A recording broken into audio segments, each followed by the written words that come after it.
So let's talk about it. How do we make the right choices? For Plato, this was the virtue of prudence. When the one who deliberates, that is, the one who chooses, does so correctly. This has been a pursuit throughout history because we build our lives based on the choices we make. So it's not just about anything, it's about the path we choose to follow. That's why it's so important to understand how we begin the journey. In order to have the best chance of making an appropriate choice, a choice that benefits us.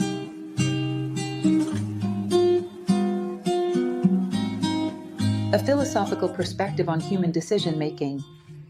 In other words, we will use philosophy to explore certain aspects that are important, insightful to understand about this topic. The name of this art of knowing how to choose is the virtue of discernment.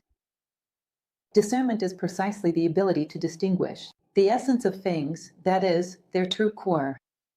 The core is synonymous with essence, and by understanding it, you can recognize what is appropriate and what is not. This doesn't mean that what is inappropriate is bad, it simply means it may not be the best choice at that particular moment. But to understand that, you must grasp the essence. This is where discernment originates.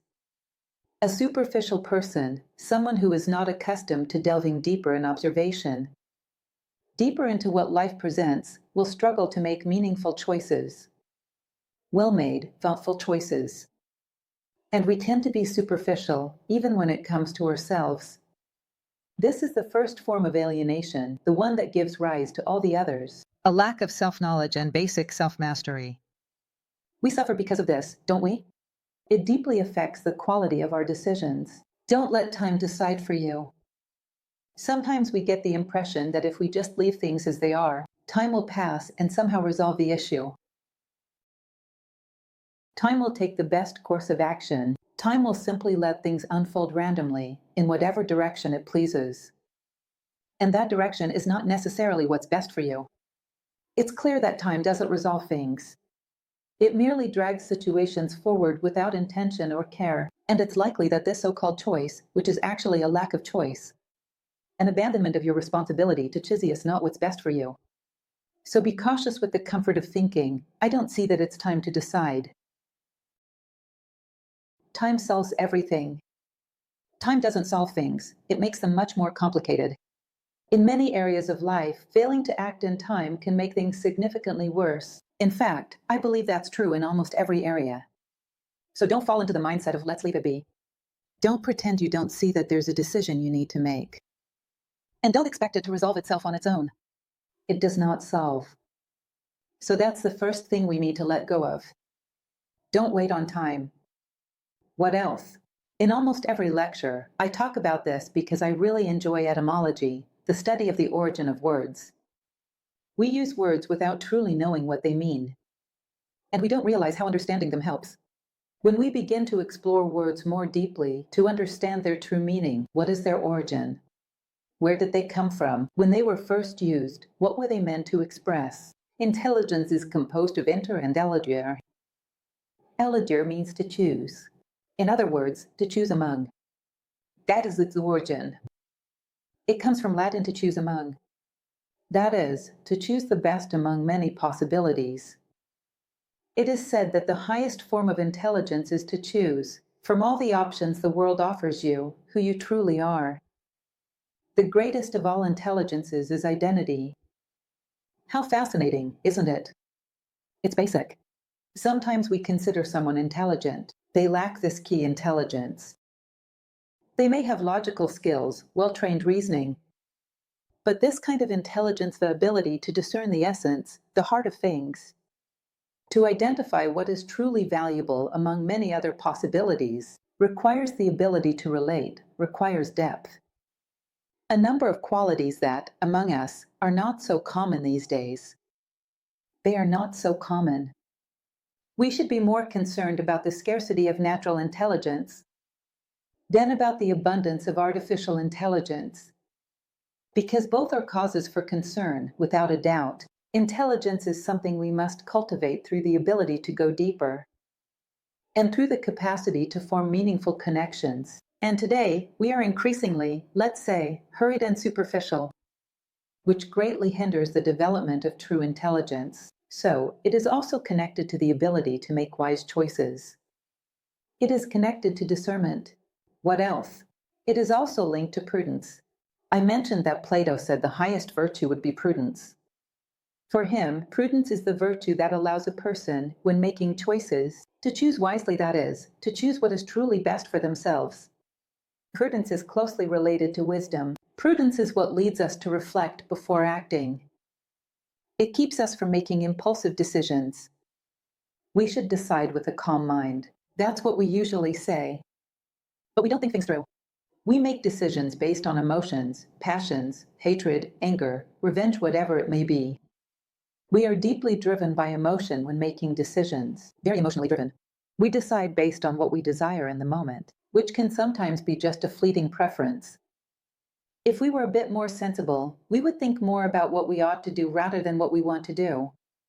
Because deep down we know this desire is temporary, soon passing. That isn't truly who you are. We are not defined by the things we like. Have you ever taken a moment to reflect on that? Much of what we like wasn't actually chosen by us. It was shaped by society's propaganda. We were guided, conditioned by a series of collective preferences. If you take the time to reflect on all the things you enjoy, how many of them did you truly choose? Based on a comparison you made through deep self-awareness, what truly resonates with that self-awareness? You'll realize it's almost nothing. It's very little indeed.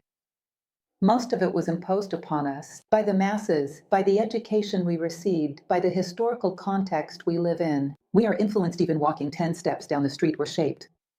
Propaganda is everywhere. Sometimes it comes in the form of subliminal messaging, so subtle that we're influenced without even being aware of it. Propaganda is highly effective. It moves through very subtle channels. And before we realize it, we've made a choice that has already been influenced by something external. So little of what we think we like actually comes from within us. Ideally, it would be different. But in most cases, it's not. That's why prudence involves stopping, thinking, and then acting. In other words, allowing enough time to do what, exactly? Engage in reflection. Tune inward, which is exactly what we're going to explore on our next screen. Prudence is born from reflection. Reflection is the life within. Turn inward and try to imagine. Who am I? I am Lucy Helena, whose life purpose is fraternity and justice. Therefore, everything that aligns with fraternity and justice is good for me. Everything that moves in the opposite direction is harmful to me. Therefore, based on these principles, on the values I hold, the thing out there that most closely resembles who I am is that particular thing. So, I made a decision grounded in inner reflection, based on principles and values freely chosen. As the symbol of my identity, my deepest identity lies on the horizon. We will explore San. It is connected to my sense of purpose in life, what I want to build within myself. Something I often say to people, and not everyone receives this idea very well, because it might seem a bit soft or sentimental, but it's meaningful, it's thought-provoking. Let's come back to it later. It's the idea of imagining the last day of your life. What kind of human being would you want to meet at that moment? Isn't that our ultimate work of art? Who do we want to be at that moment? What do we want to have built within ourselves? What kind of impact do we want to have left in the lives of others?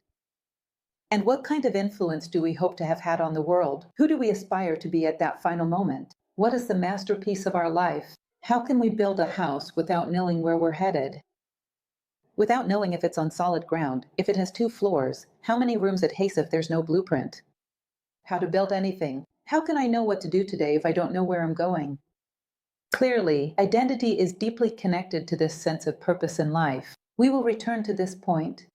So, prudence is born from reflection.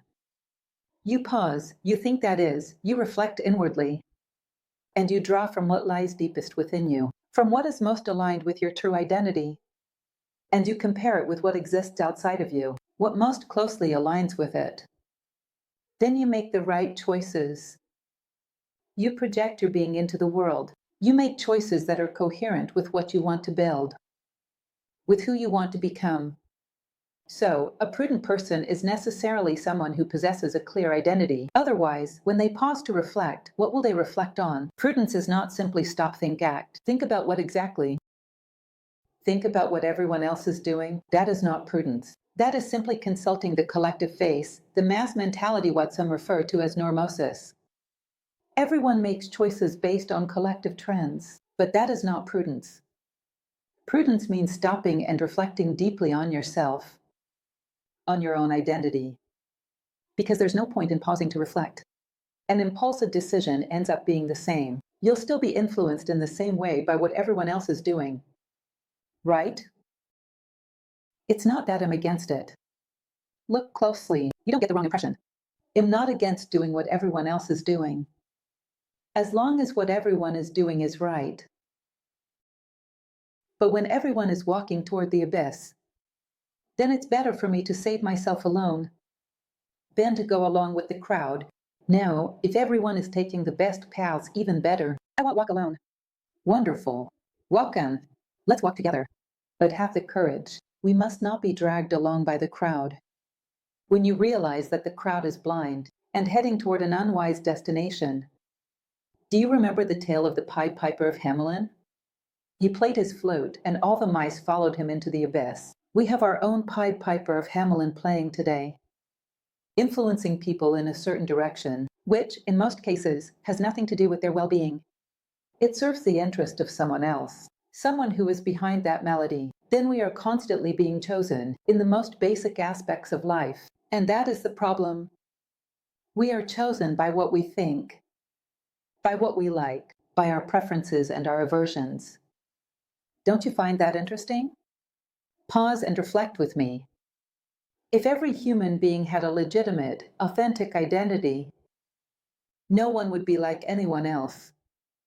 We would complement one another, but no one would be like anyone else. Each person would embody an essence, a unique and unrepeatable one. As Emperor Marcus Aurelius once said, the loss of a single human being impoverishes me, because it is an infinite unique universe with which I have ceased to connect.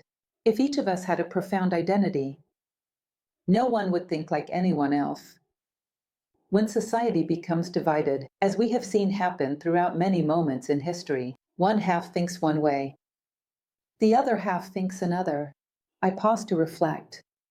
200 Brazilian, 100 million think the same thing. That can't be possible. Most likely, no one is truly thinking. They are probably being thought. Because with 100 million people, there should be 100 million different opinions, where each person thinks independently and complements the others, and together they form theses, antitheses, and syntheses, and they build something collectively. That would be something truly wonderful, because we would be able to see a question from every angle on the planet. If you take 100 million people, think the same thing, it's unlikely that anyone is truly thinking. It falls between us. This is the reality we face. We overlook the fact that we must build our own vision of the world. Too often, we give into this comfort zone, as if everything had already been thought out for us, and all we had to do was choose between one of the factions, one of the tribes that are already out there. We cancel what is most authentic within us, which is our own identity. And we forget what we came into this world to do, because that purpose is deeply connected to our identity. When we truly know who we are, we also come to understand what we are here to do, what our mission is. And it is through knowing our mission that we become capable of fulfilling it. And in doing so, fulfilling ourselves. Do you understand? This is something vital. But what I still find even more curious between us, to open a parenthesis, within this broader palette of thoughts, I find it even more curious that people often adopt an opinion, a shared view of thinking, a collective feeling. Don't you find that strange? Suddenly, out of nowhere, everyone starts to hate a public figure, or everyone starts to love that public figure. And when you ask people, did they do something to you? No, I don't even know them. Then why do you hate them? Why do you love them? Because everyone hates them, so we'll go along. What is that? A feeling? How does that work? What kind of prepackaged feeling is that? It always reminds me. In some of my lectures, I share this story about something that happened to me when I was a child. It was quite funny. I was 10 years old. I had just arrived in Brasilia, I was on my way to school. I got there no class because Juscelino Kubitschek had passed away, so I headed back home. On the way, I ran into a little boy. He was in my class. He was on way to school. I stopped and told him, "No class today. You can go back home." "Why?" "Because Juscelino Kubitschek passed away." He looked at me like this. His head dropped. Completely devastated. It was pure emotion. Then suddenly, he lifted his head and asked, "Was he in the 5th grade?"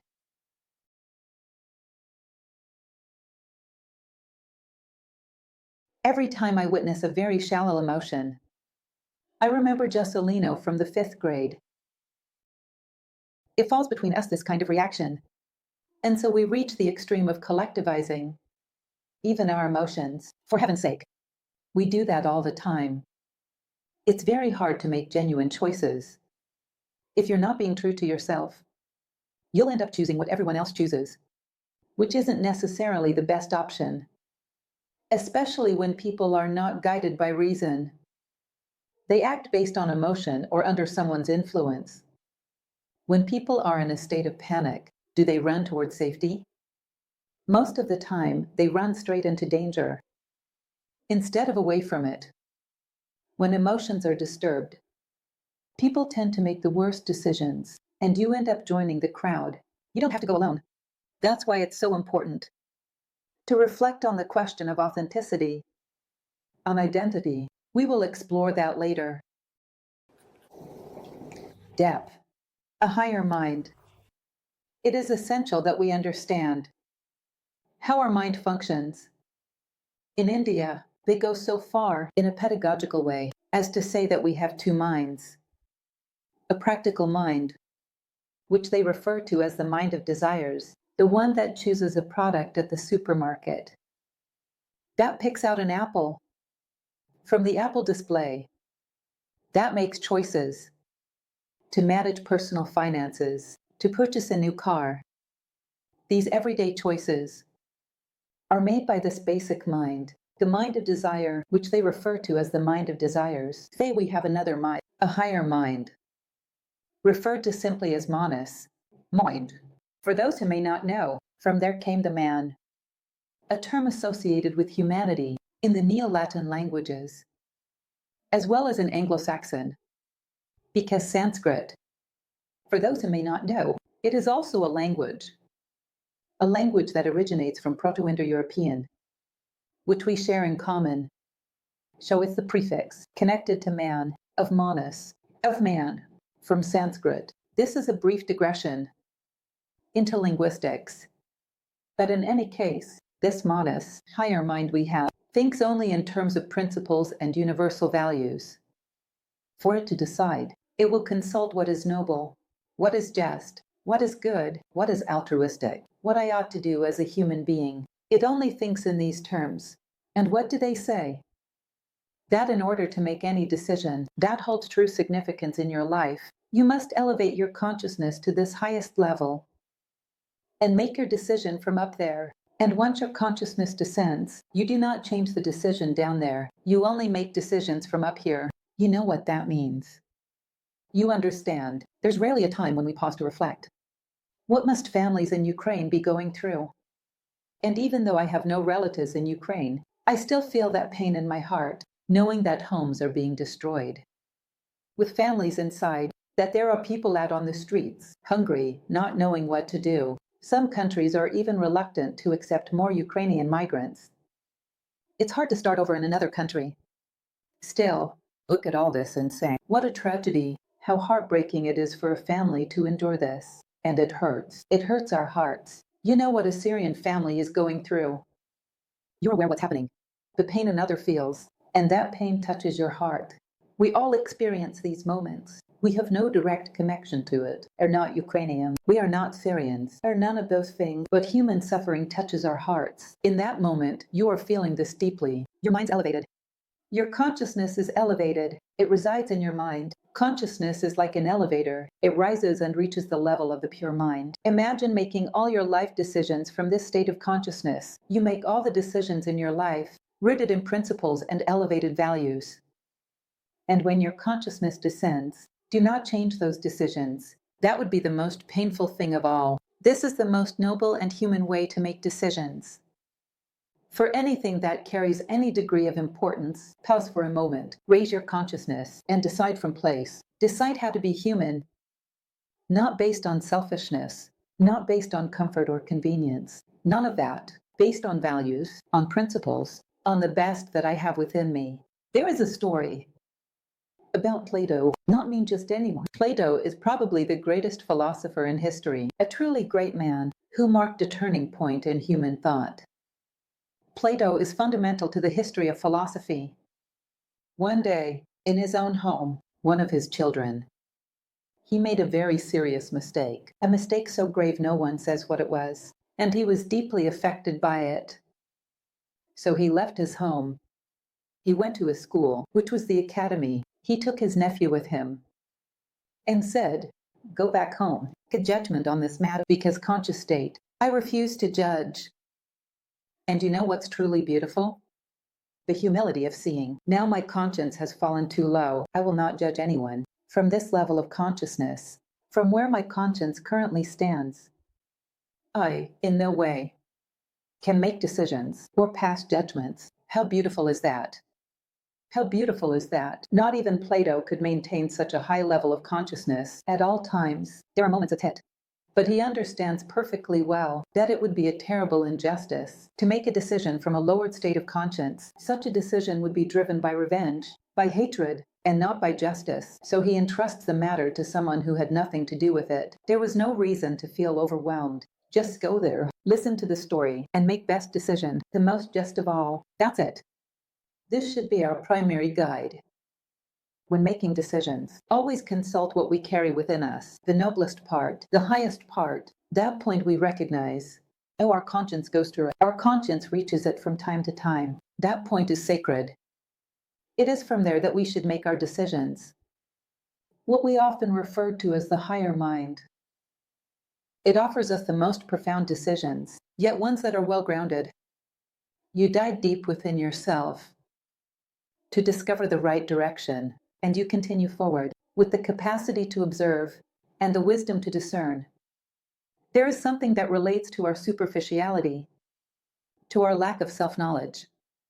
It's how scattered we've become in today's world, unable to notice the subtle details of life.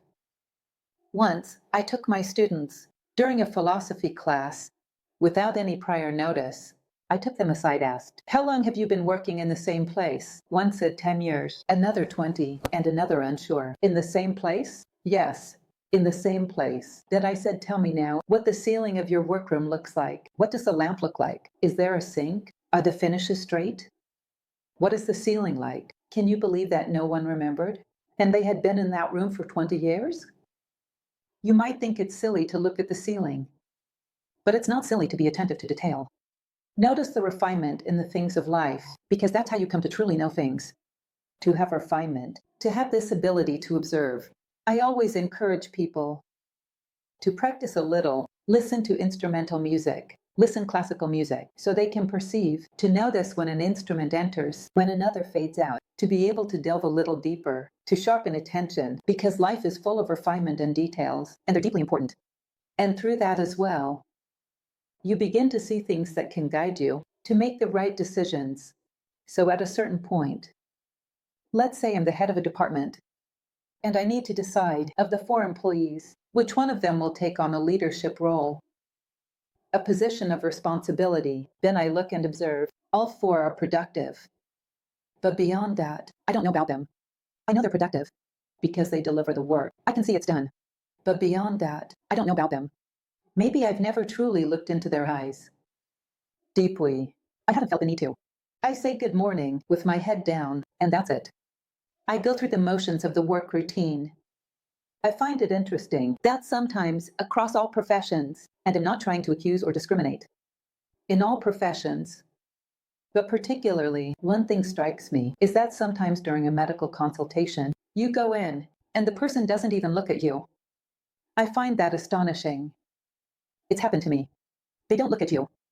They just listen to your symptoms and jot something down. Happens in all fields. It's something we see today because people are very scattered. How I make decisions about things I don't even understand. I didn't have the willingness to truly see the people around me, to observe the environments I'm in, and to try to uncover this mystery, the mystery of the other, to look into their eyes, to not be afraid of meeting the gaze of another. At New Acropolis, study public speaking, talk a lot about it, to look into people's eyes. I once took a public speaking course many years ago outside of our school. It wasn't part of the school of philosophy. Do you know what they told us? Don't look into people's eyes. It will throw you off. Look here, between the eyebrows, so a person won't notice that you're not actually looking into their eyes. And you protect yourself from their gaze. Can you believe that? It's between us. I'm not really present for you. I just want you to think I'm looking at you. But I'm staring at the space between your brows. How is that possible? In a public speaking course, I heard this advice. No one told me, but it was a technique that, I believe, wasn't only used in that one place.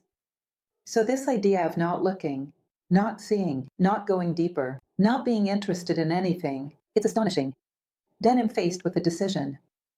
I don't know my area. I have no depth in any area. Choose such a thing, a room for you to stay in. I don't know if the room is better or worse than mine. I've never paid attention to my own room. I don't pay attention to anything in life.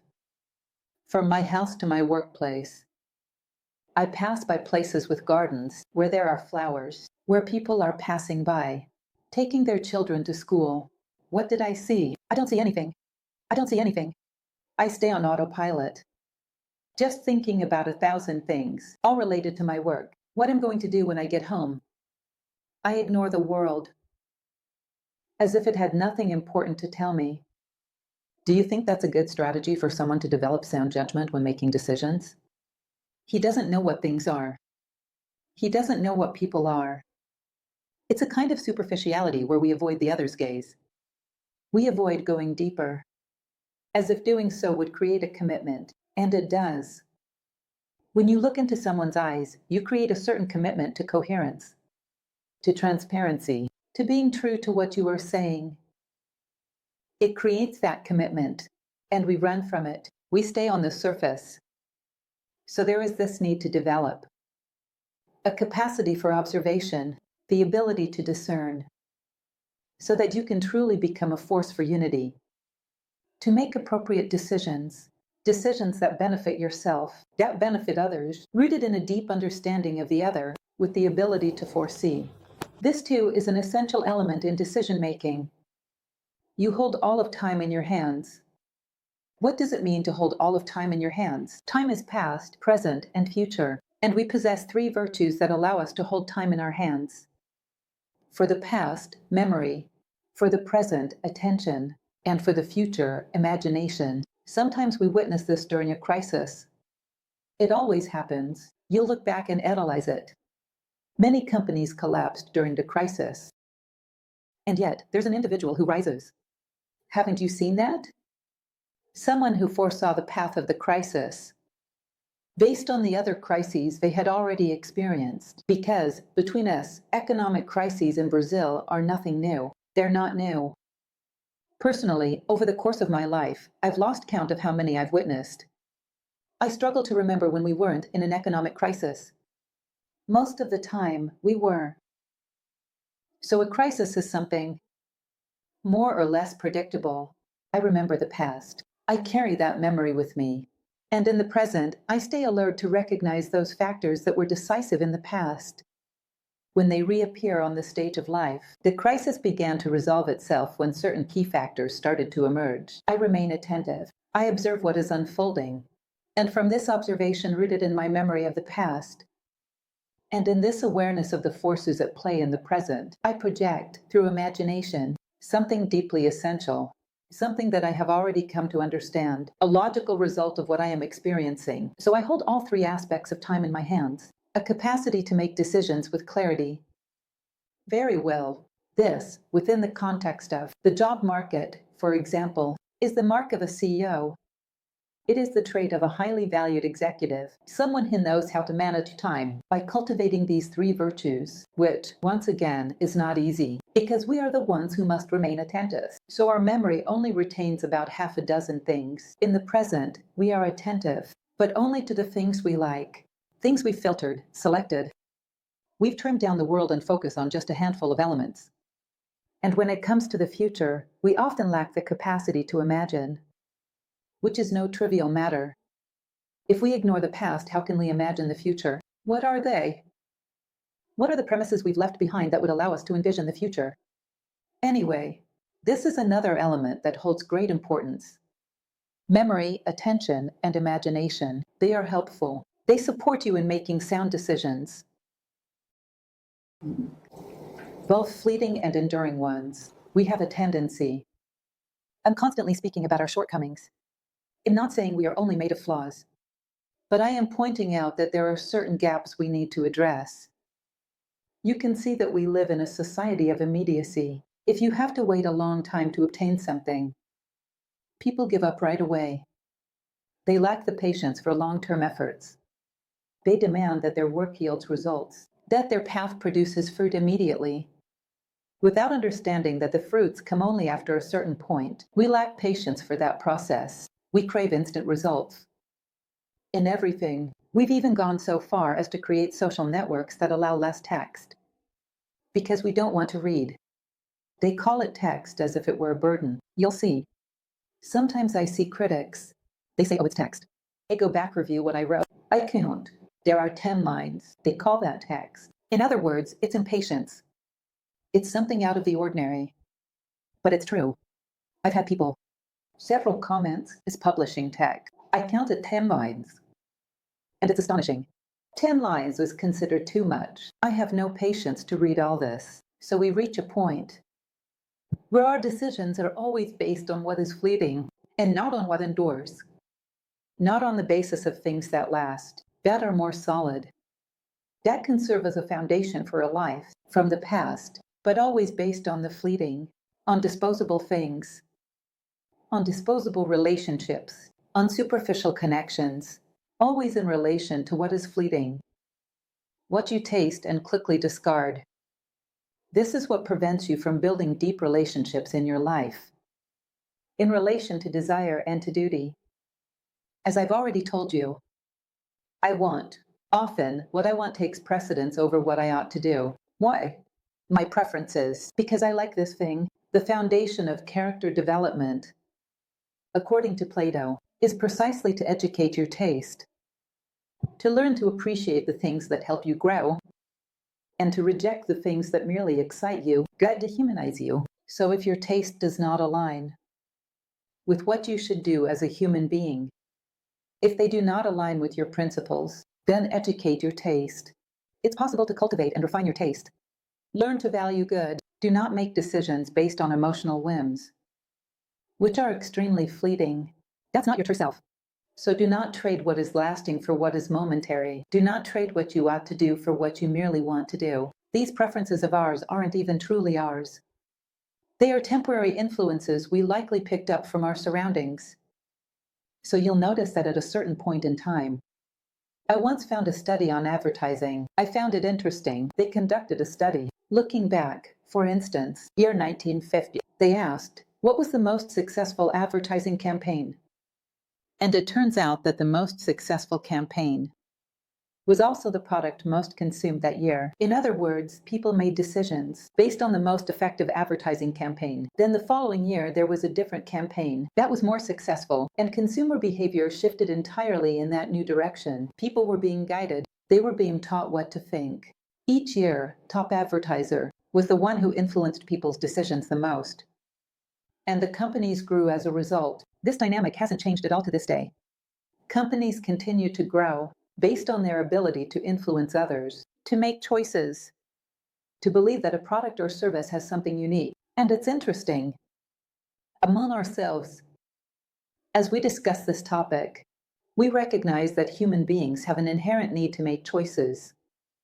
This exists as, let's say, a mechanism within our psyche. We need to believe that we are making our own decisions.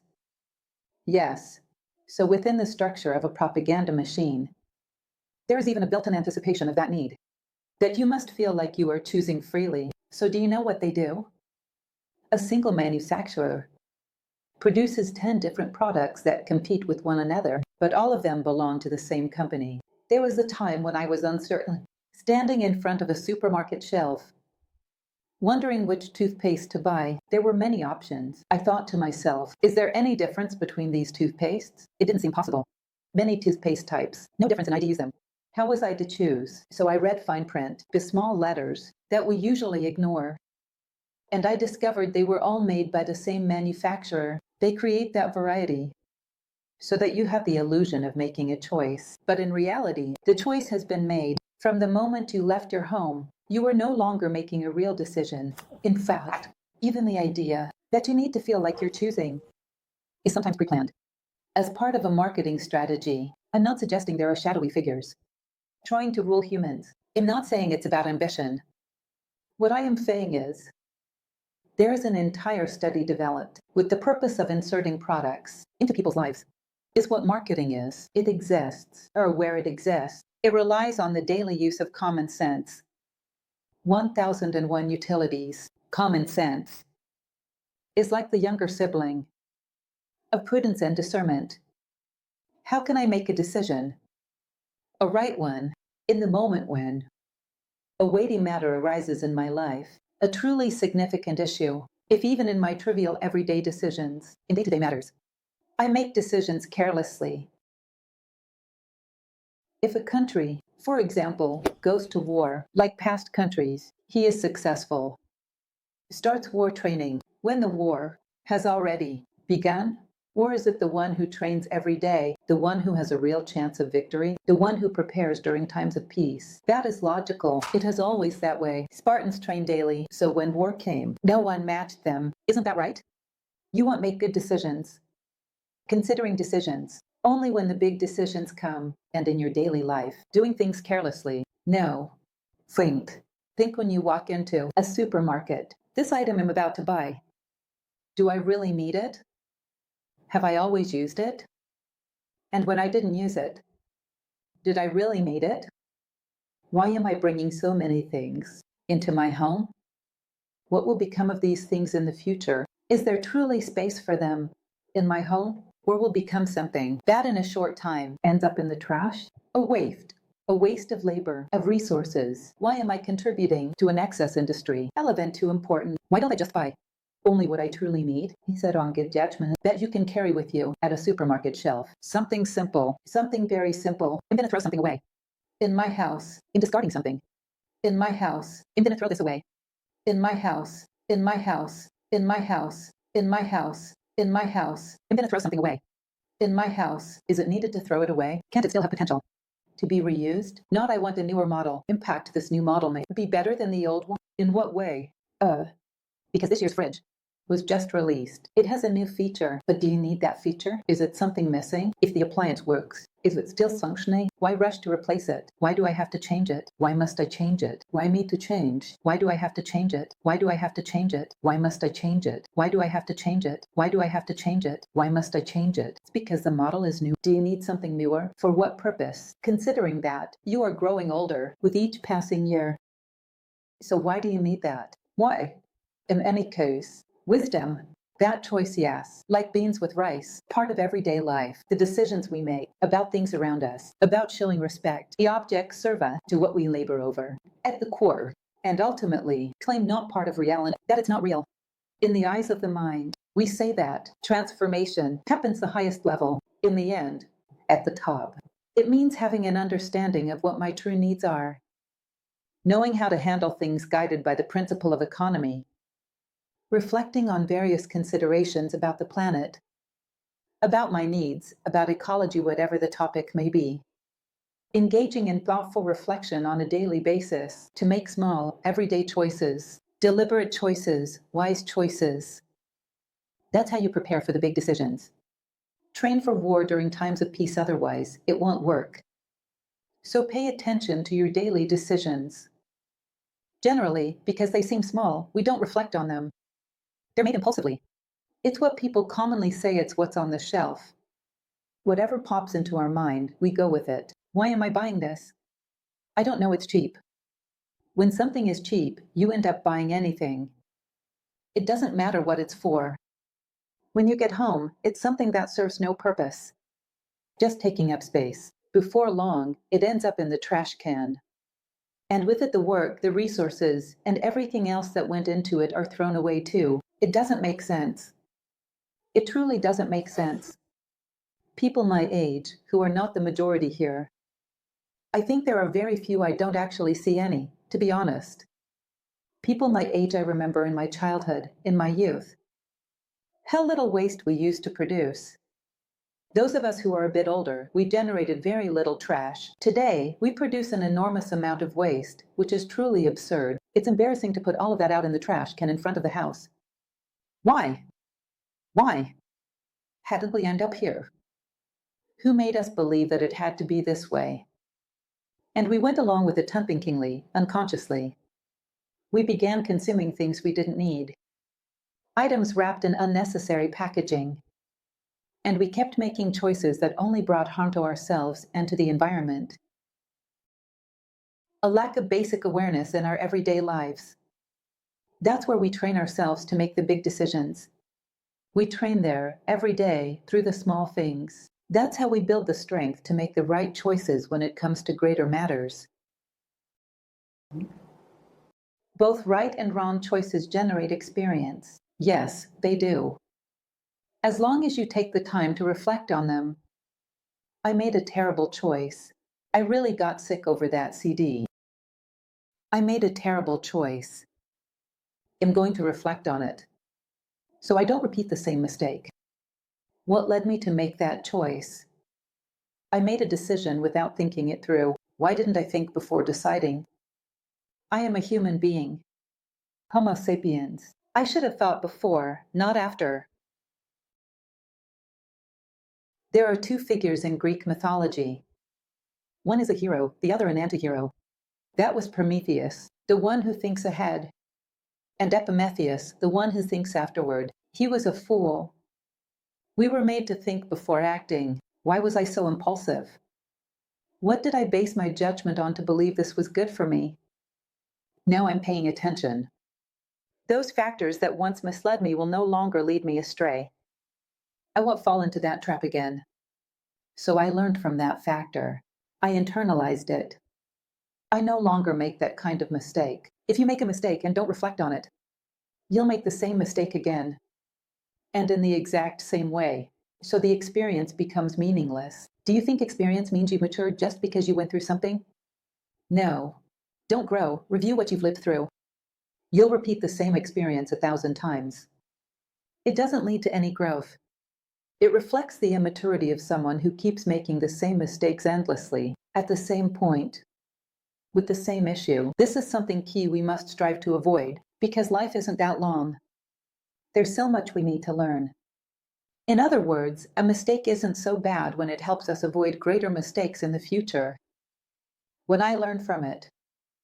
But when I just get upset and keep going down the same path, the mistake becomes meaningless. It turns into a pointless loss that you're bound to repeat. So take a look at what you based your decision on, what led to the mistake. And try not to repeat the same path with the same foundation. Then, yes, experience begins to accumulate. It starts to make a real difference. What else can we say about decisions? The good counselor. Marcus Aurelius, a Stoic philosopher. Can anyone guess who he said was the good counselor? Death. Yes, that's right. Death. Take death as your counselor. It's a profound idea, truly. Don't be afraid. It won't come any sooner just because you've chosen it as your counselor. Ask death this question. If I were to die tomorrow, what decision would I make right now? If you sincerely reflect on this, it will elevate your awareness to a higher level of consciousness. I would make decisions that truly contribute to the meaning of my life, decisions good for others and myself, decisions that align with my core values. Simply by asking that question, your mind naturally shifts from the ordinary to a higher state of awareness. Are you familiar with Carl Jung's concepts? He spoke about the self, The self is something greater and deeper within the human being. And the ego as the part of us that operates in daily life, focused on survival. When we take death as a counselor, our consciousness shifts from the ego to the self. It moves towards something deeper within us, and we begin to make decisions based on higher principles, decisions that are more aligned with our true self. So death becomes a great counselor. It gives a definitive clarity to the things we do, and it naturally draws our consciousness to the right place. I don't know if you've ever studied singing. I studied it for a period in my life, and the teacher gave me countless exercises to help me find the right point, to place the voice in such a way that everything I expressed would sound beautiful. In the same way, there are exercises to place our consciousness in the right point, so that every decision we make is aligned and true. And that right point is elevated, it's up there. Death is key in that. It draws our mind upward, and you begin to make decisions based on great, definitive, and meaningful things in your life, not based on what is fleeting. So he was right. Death truly is a wise counselor. Confucius also spoke about prudence, which is the art of making good decisions, decisions that are thoughtful and well considered. He said the following: a wise person is one who thinks twice before making a decision. If he thinks only once, he is reckless. If he thinks 3 times, he is a fool. Do you see that? There is a right balance for you to reflect and make a decision. If I don't think enough, I act on impulse. I make decisions driven by emotions, by anything at all. If I think too much, I end up procrastinating. I start fantasizing. I delay making a decision, overwhelmed by countless thoughts. And in the end, I never make that decision. That's classic behavior of a procrastinator. But then something happens. And what if I don't know what's going on? And what if someone gets involved and says something? And as time passes, he still doesn't make a decision. This is the one who overthinks, the one who delays, the procrastinator. He's thinking too much.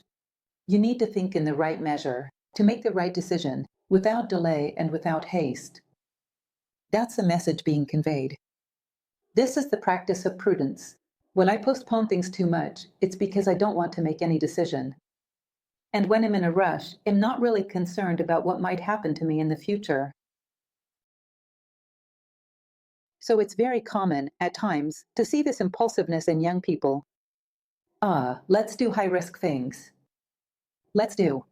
Have you ever seen those extreme sports? The ones emerged out there? Someone jumps off the top of a mountain, attached to an elastic cord, and they keep bouncing up and down, toing down there. Most reckless thing. Look how brave I am. That's not bravery.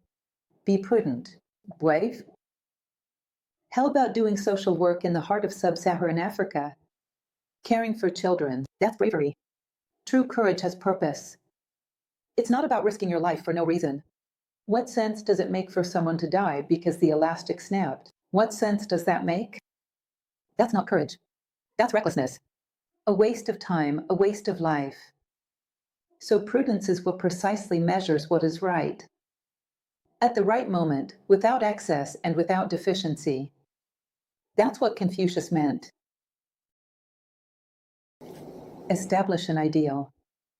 Even though this is one of our final suggestions, it is by no means less important. It's the most important of all. It is deeply connected to many of the things we've already discussed. When I establish an ideal where I want to go with all of this, who I want to be on the last day of my life, what I want to build with my life, I can recognize that the things which lead me toward that are good, and the things that pull me away from it are bad. There's an example I often use, probably the most repeated one in all the talks I've given.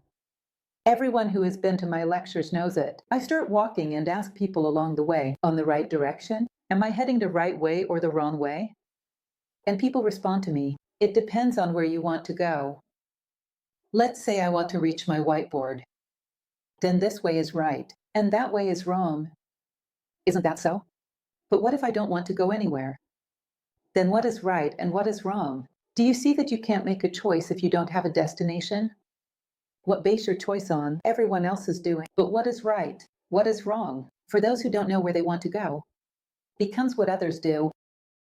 What is fair? What is unfair? What is corrupt? What is good? What is good? What is bad? Can't make decisions. Because it's your reference point that gives you that sense of measure. And if no ref point, I don't want to go anywhere. Then what are your decisions based on? On what? Probably on what everyone else is doing. Most likely. But the moment you clearly define where you want to go in life, what kind of human being you want to become, what you want to contribute to the world, your goals for the world, what you want to do for others. That old saying I always quote, make sure you are the sum factor in the lives of those you touch. I am the sum factor. The people who shared life with me became a little greater. The world became a little bigger because I existed. And I grew a little throughout my life. I made a difference. I was the sum factor. I did not live in vain. If this is what you want, if this truly matters to you, then set it as a goal. Otherwise, it will not happen. You will end up walking in circles. You won't reach any place. You won't build anything meaningful. We often think we need to build many things, but the most essential construction we must undertake is the construction of ourselves. You must set that as your goal. The finished product. What kind of human being do I want to become? That gives you a reference point, a direction. What brings me closer to that is good. What distances me from it is bad. How many foolish decisions could have been avoided if people had an ideal? How many people have been persuaded to do irrational things, things they would never have agreed to if they had a guiding ideal? We witnessed the tragedy of the Twin Towers in the United States. People were convinced that by crashing that plane into those towers, they would somehow be doing something good for the world. If they had a clear ideal rooted in values, they would not have fallen into that. How can taking lives make me more human? On the contrary, it pulls me backward. If I have a reference grounded in human values, I would not fall prey to such manipulation. People have fallen into this throughout history. Those who abandoned their principles, those who entered wars as mercenaries. Throughout history, people have been manipulated because they lacked the ability to make sound decisions.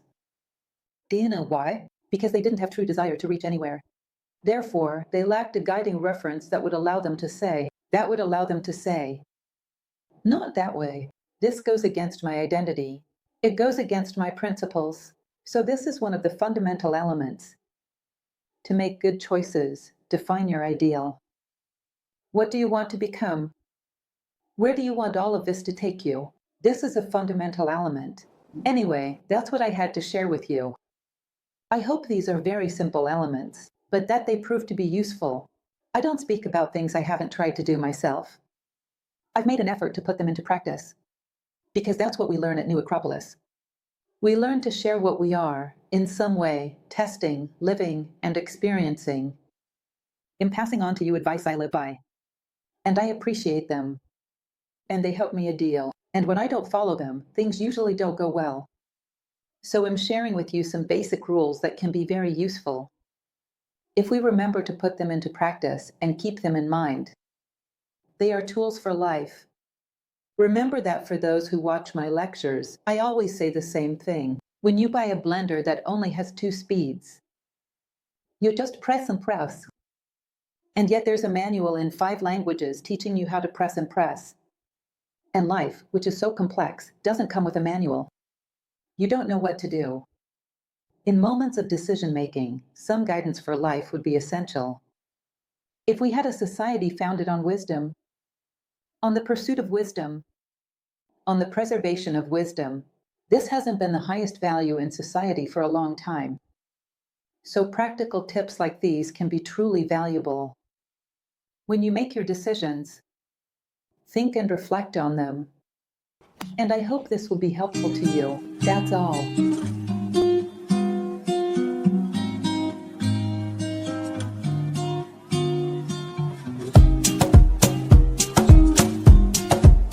Thank you so much. I really appreciate it.